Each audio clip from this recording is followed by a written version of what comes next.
OK.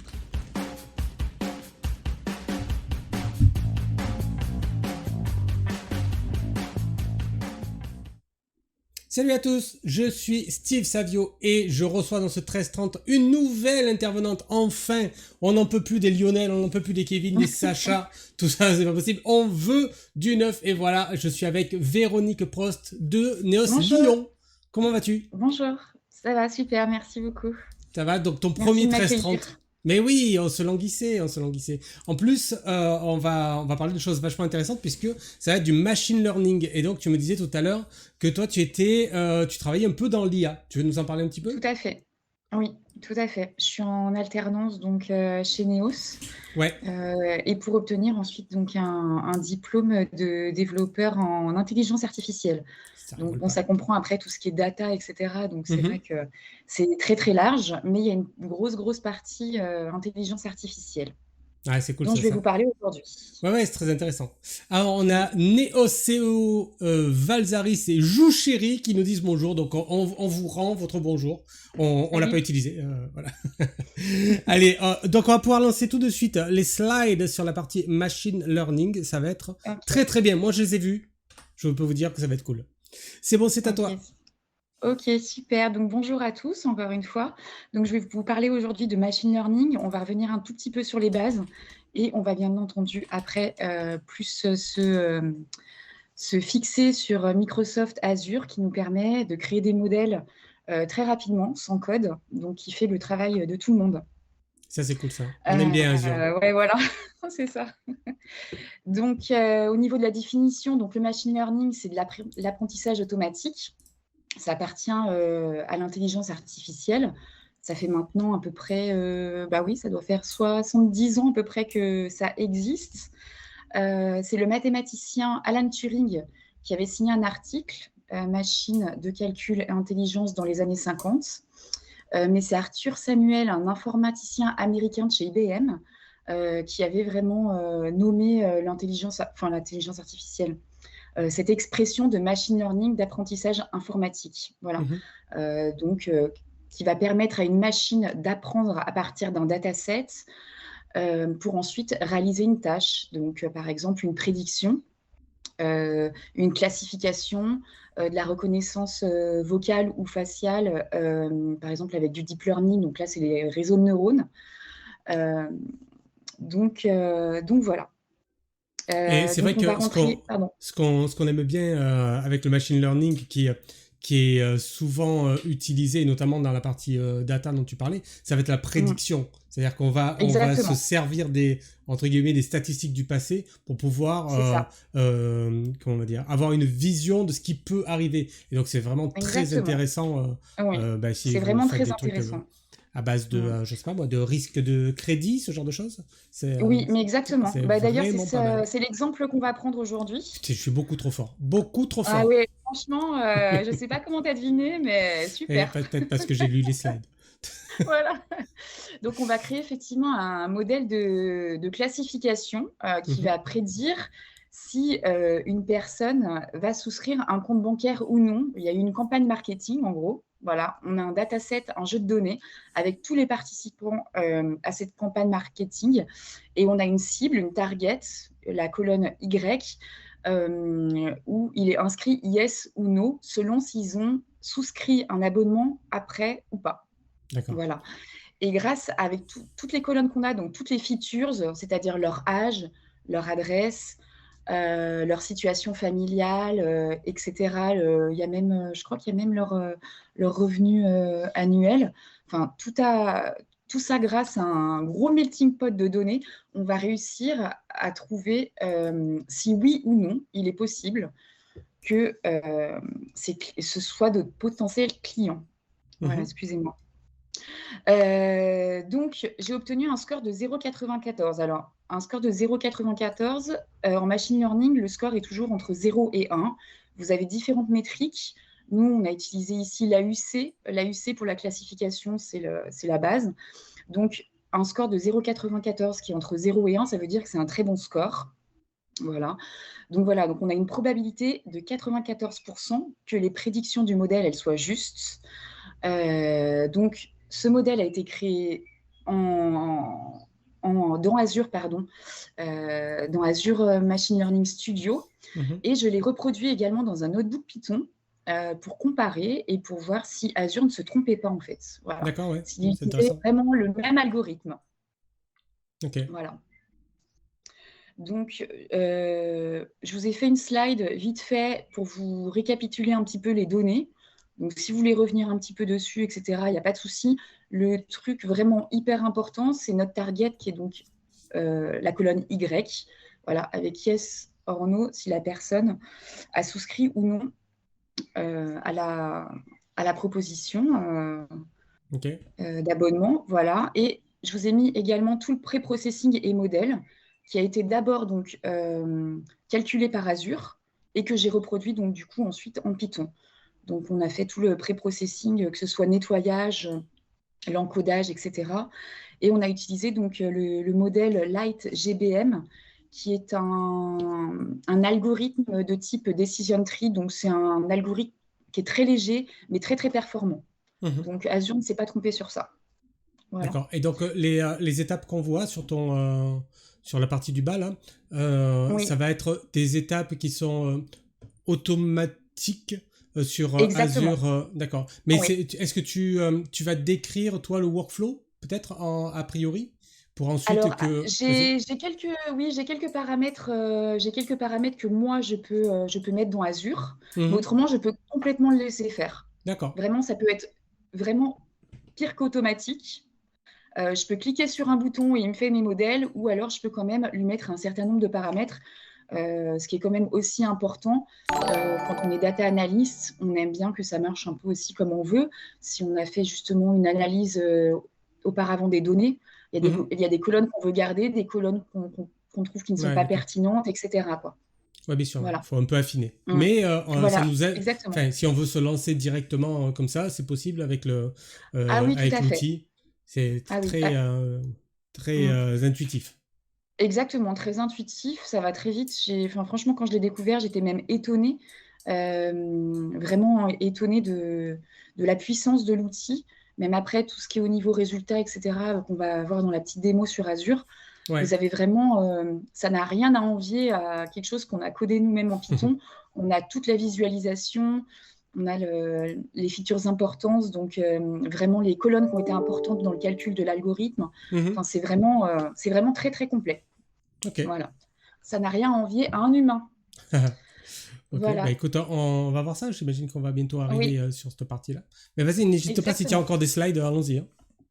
Alors, ah non, on n'était plus sur les slides. Oui, vas-y. Oui. Oh, c'était juste où, pardon, excusez-moi.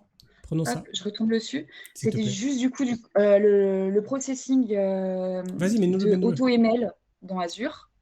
On ne voit pas la slide. Ah mince. Alors, est-ce que ça met un peu de temps à venir ou... Voilà, c'est bon, on est là. Ah, vous y êtes? Ouais. Ok. Ah mince. Désolée. Donc, on voit que... Ah mince. Je suis désolée. Du coup, ça va revenir, je pense. Il doit y avoir un petit lag. Ça va à une vitesse. C'est dingue. Vas-y, déroule. C'est OK. En fait, là, on voit ton PowerPoint de voir le diaporama. C'est ça le problème. Ah, d'accord. OK. Ce que tu as dans Teams, en fait, c'est... Voilà, là, c'est bien. Ne bouge plus. Bon oui. D'accord. Je bouge plus, mais je pense qu'il y a un lag, parce que j'étais dessus depuis c'est moche. secondes. Ouais. C'est ça, la technologie. C'est la province, effectivement. Ouais, mais c'est ça. Tu sais qu'à Lyon, ils sont encore avec le Minitel. Oui, mais moi, je suis en banlieue en plus. Donc, ça va pas du tout, la banlieue non plus. Et tu as ton usine de charbon proche de toi pour te faire l'électricité. Voilà, exactement. Ok, d'accord, vas-y. Oui, donc là, c'est tout le process, en fait, dans Azure Machine Learning Studio. Donc, on voit bien la data, donc les données qu'on va lui donner, etc. L'optimisation des métriques, donc c'est nous qui allons choisir les métriques. Ensuite, bien entendu, il y a la fonction du coût, puisque ça, je veux dire, Azure, c'est pas gratuit. Enfin, pas tout le temps, en tout cas. Et ensuite, on va donner tout ça, on va le donner à Azure qui va tout créer notre modèle. Voilà. Donc, tout de suite, on va passer à la démo. Ah, ça, c'est bien ça. C'est ce que je préfère, moi. Alors, attention, la démo, bouge pas, j'appuie sur le bouton et c'est bon, tu peux Tu peux te Vous me mettre dites quand dessus. c'est OK. C'est tout à fait OK, tu peux y aller. C'est Donc OK? là, pour les raisons du direct, Oui, Véronique a enregistré une petite vidéo de comment ça, enfin de la partie Azure de et la démo, ouais. qu'elle va commenter pour éviter qu'on ait les lags, enfin pas les lags, mais Ouais. les durées de De réalisation de jeu. déploiement, Ah, etc., exactement. qui peuvent être très très longs. Le déploiement, ça peut être très très long. D'ailleurs, on va voir à un moment que le modèle qui m'a sorti, il a mis plus de 27 minutes à me le sortir. Donc, je pense Voilà. que ça aurait été un petit peu long pour tout le monde. On aurait eu Un petit très peu faim. chiant. Ouais. Hein, voilà. Donc, du coup, désolé pour les cuts. Hein, ça risque pas d'être super C'est pas net, mais bon, grave. voilà. On fera Je intervenir Steven comblerai. Spielberg sur la prochaine fois. Ouais, voilà. Donc, on y va. Donc, une fois qu'on est sur le portail Azure, on va créer une ressource. On va aller chercher donc Azure Machine Learning. Et donc, nous allons créer cette petite ressource. Alors là, j'ai été très vite parce que justement, le déploiement est un peu long. Une fois qu'on a déployé cette magnifique ressource, on va pouvoir lancer le studio. Donc, on voit ici le nom, l'URL web du studio. Ok. Et donc, on lance le studio Azure Machine Learning. Pif. Ici, vous avez énormément de paramètres, etc.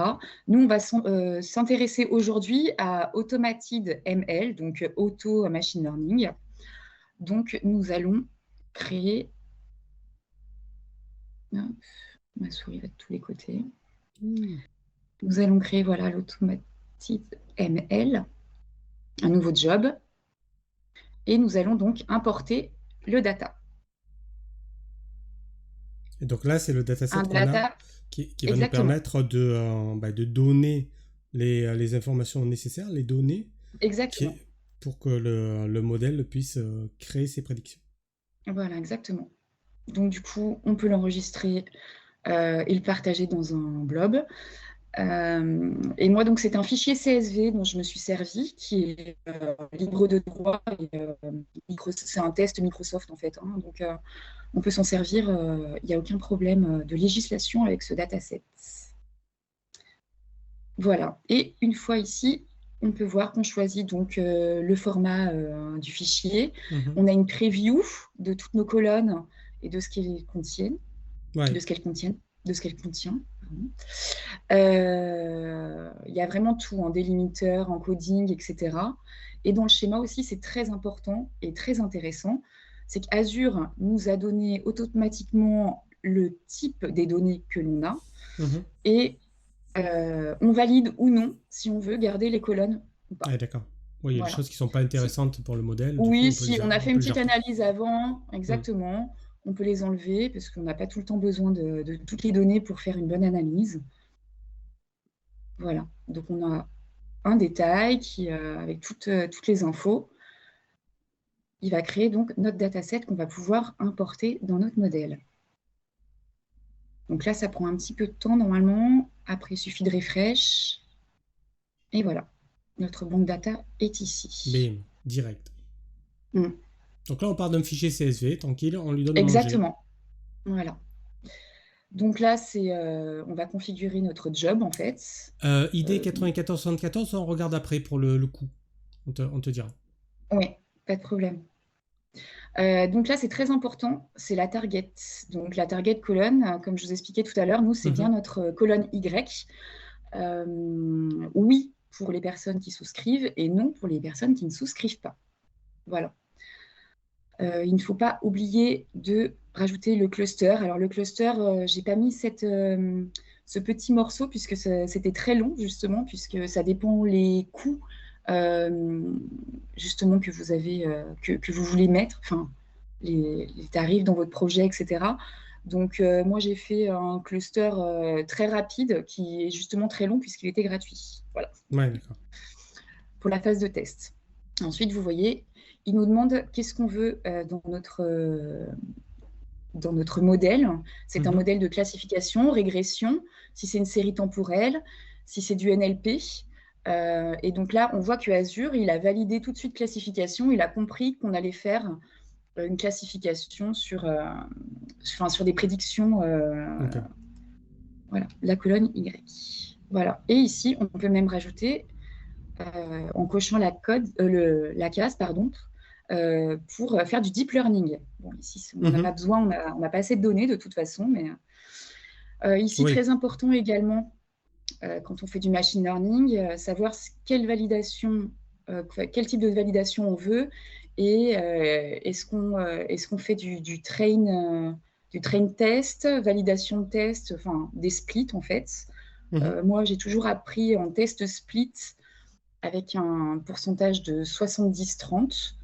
Donc, Ouais. je suis restée sur ça. C'est mon super formateur Arturo Guizard qui m'a appris ça.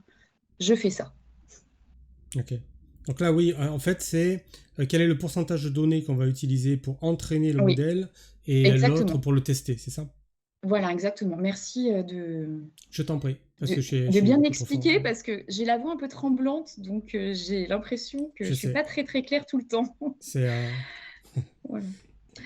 Donc sur cette partie, on voit effectivement que Azure a calculé pendant 27 minutes notre modèle.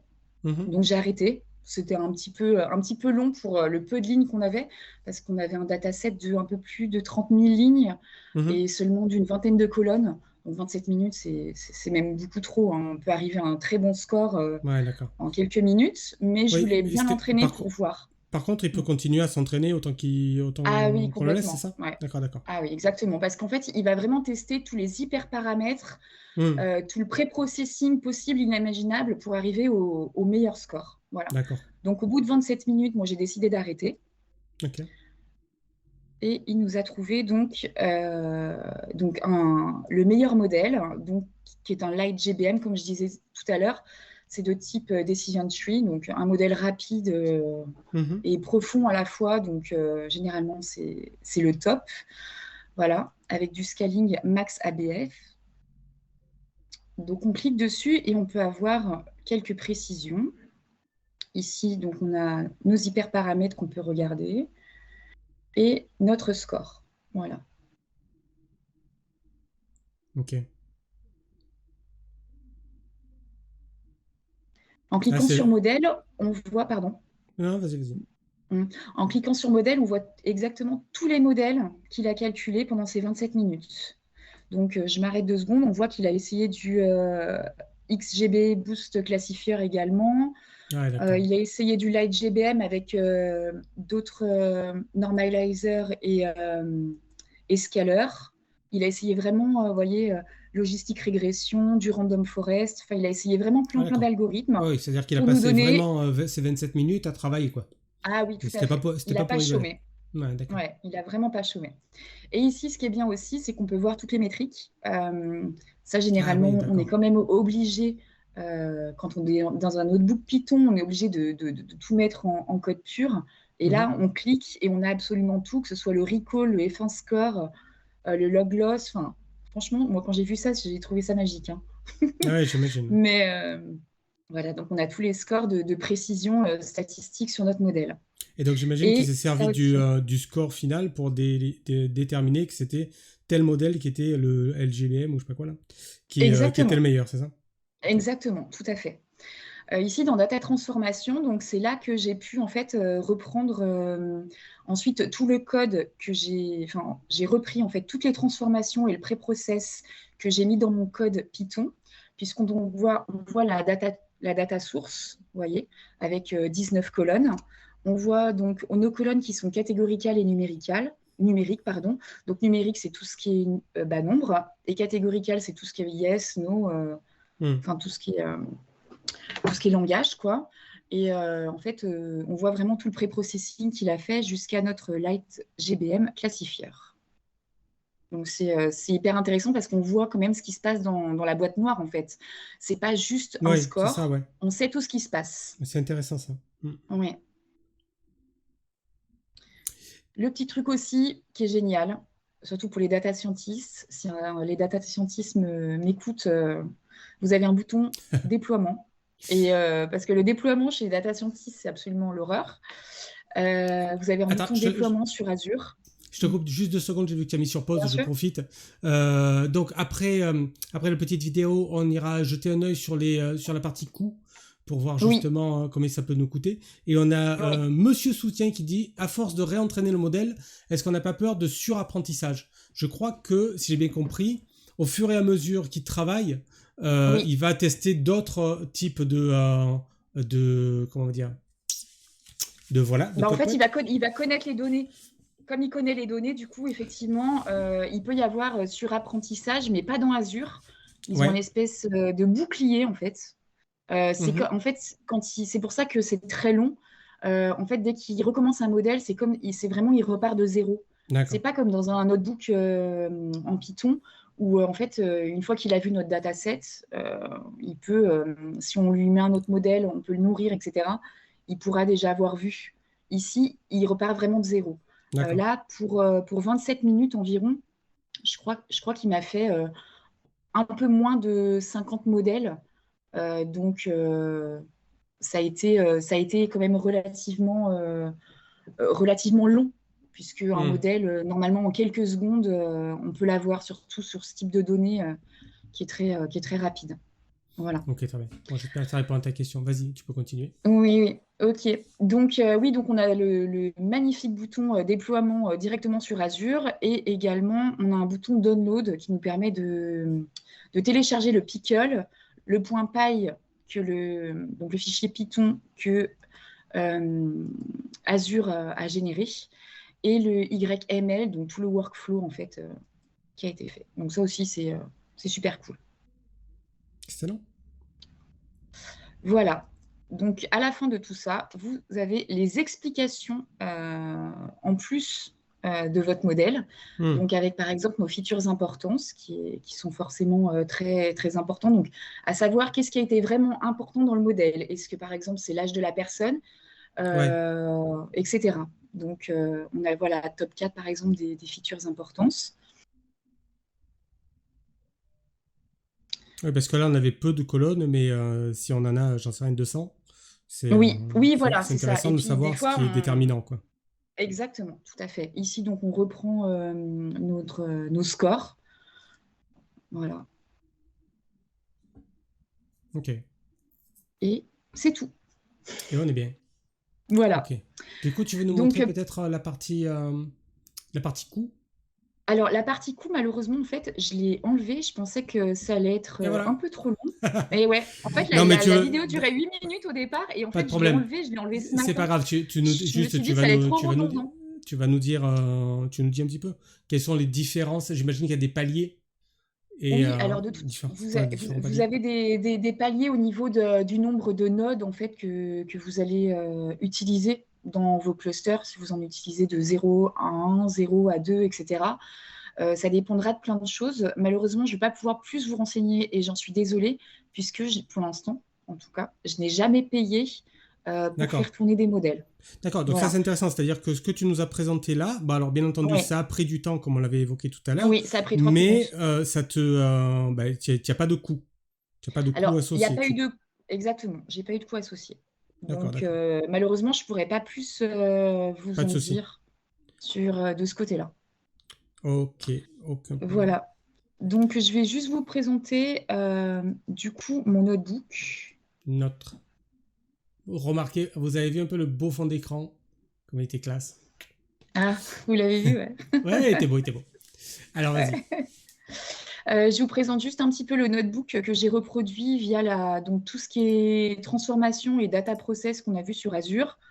Donc, moi, j'ai fait un petit peu de DA, donc d'exploration des données pour savoir un peu ce qui se passait.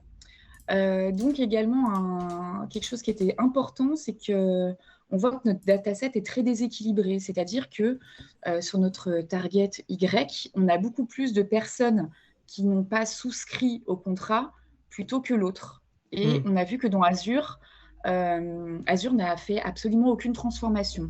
Dans ce cas-là, normalement, en tout cas, moi, c'est ce que j'ai appris et c'est ce que je ferais, c'est-à-dire que je ferai un SMOTE, c'est-à-dire que je rééquilibrerai les données Hmm. pour pas qu'il y ait autant de déséquilibre. Donc, c'est-à-dire que je créerai des données uniquement pour le training. Voilà. Ouais, Mais je ne l'ai pas fait. Je suis restée fidèle au modèle qu'on a vu sur Azure. Donc, avec tout ce qui est duplicate, les labels encodeurs Et du coup, le modèle que vous pouvez voir ici, donc qui est bien un LG BM Classifier. Voilà. Et donc, j'ai bien obtenu exactement le même score, donc 0,94. Ok. Voilà. Puisque là, du coup, Avec... oui, effectivement, si tu es déséquilibré, tu vas avoir plus d'apprentissage sur le pourquoi oui plutôt que Exactement. sur le pourquoi non. Alors que ce qu'il Voilà. faudrait, c'est avoir autant de C'est billes des ça. deux côtés, quoi. Exactement. Donc, pourquoi est-ce que Azure ne l'a pas fait? Pour l'instant, je ne suis pas assez forte pour vous le dire, mais j'espère bientôt revenir et vous raconter pourquoi Exactement, on aime bien Azure les n'a rien épisodes fait. 2. On Voilà. adore ça, nous. Voilà. Il y aura un Previously on the épisode 2 et 1330. je vous parlerai des coûts. J'aurai un peu plus d'expérience, je vous Exactement. parlerai des coûts. C'est sympa ça. Voilà. Ok. Est-ce que vous avez des questions? Est-ce qu'on a des questions sur le chat? Des questions supplémentaires? N'hésitez pas, c'est le bon moment. N'hésitez pas. Tu veux repasser sur la partie slide, s'il te plaît? Comme ça, je me remets Oui, moi bien aussi. sûr, tout de suite. Merci. Juste sur le... Ah bah attends, non, je suis bien là, c'est bon. Je suis à un endroit qui est Ça va très sympathique, ouais, c'est bon. Ok. Alors, Monsieur Soutien qui nous dit, en rééquilibrant, j'aurais trop peur de faire un biais cognitif en choisissant le nom. Oui, je suis d'accord. C'est-à-dire que, en fait, ce qu'il faudrait, c'est apporter des données, des vraies données du terrain pour combler les 40% qui nous manquent. Parce que c'est vrai que si tu le fais à la main, c'est biaisé. Oui, alors ça peut être biaisé, mais je ne sais pas si la personne connaît, il y a le SMOT ENN. Et voilà, tu connais ça?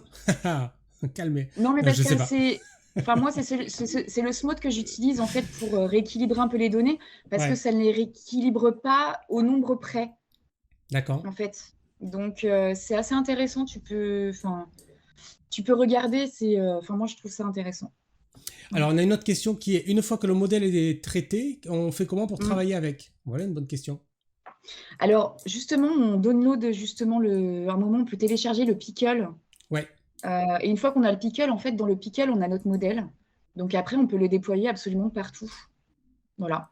Que ce soit sur Azure, le mettre dans une image Docker et travailler dessus, importer un autre dataset et pouvoir... Enfin, nos datasets semblables, hein, bien entendu, mais avec d'autres données qui vont pouvoir l'alimenter. Donc, c'est toujours avec le point Pickle, généralement, qu'on peut s'en servir après. Il dit, mais du coup, on a une API pour interroger l'IA. A-t-on une API qui est fournie? Alors ça, je ne sais pas. Nous ne savons pas, mais nous aurons un épisode 2, et ça, c'est cool. Mais nous aurons un épisode 2, et nous le saurons très, très bientôt. Ouais, c'est effectivement. Alors, dans le très bientôt, justement, vous serez particulièrement déçus d'apprendre que je pars en vacances et que non, donc non. oui, c'est comme ça. Et que le prochain, c'est ok, hein. c'est sûr, ouais. Que le prochain 1330 sera le 20 juillet et ce sera avec l'ami Julien Chérita et ce sera des générateurs de code en .NET 6. D'aucuns auraient dit .NET, mais moi je dis .NET parce que j'ai bien. Et voilà, et donc il est possible que la suite que nous allons donner à ce machine learning soit le 10 août, peut-être. Nous allons voir ça avec Véronique, parce que c'est la première date que j'ai. Il y a des gens qui sont là, putain, mais moi je veux faire tout ça. Donc voilà. Merci pour les vacances, t'inquiète, ça c'est prévu. Ouais. Parce mais que le 18 je je serai en vacances. Ah, c'est niqué, et voilà, c'est fini. Non, bah, on verra ensemble après. Exactement, la rentrée 2023. Voilà. Ça devrait être interdit les vacances. Comme ça, vous pouvez réviser en attendant. Et exactement. Moi aussi, je vais réviser. C'est ça. Au bord de la piscine, du coup, comme dit précédemment. Ouais. Ok, donc déjà, merci de vos questions, les amis. C'était cool. Vous inquiétez pas, on aura encore plus de réponses à vous donner pour la prochaine fois, qui sera quelque part fin août, peut-être. On va voir ça avec Véronique. Merci, Véronique, pour ce premier épisode. J'espère que ça s'est bien passé pour toi. Très bien. J'ai le cœur qui bat à 100 000 à l'heure, mais tout va bien. Mais oui, mais c'est de m'avoir rencontré. Voilà. Ok, les amis. Bon, je vous dis à la prochaine. Alors, pas la semaine prochaine, pas la semaine d'après, mais le 20 juillet. Et ce sera avec Julien Chérita. C'est dingue. Moi, je le connais un peu. Ça va être fou. Salut, à bientôt. On sera là. À bientôt. Salut.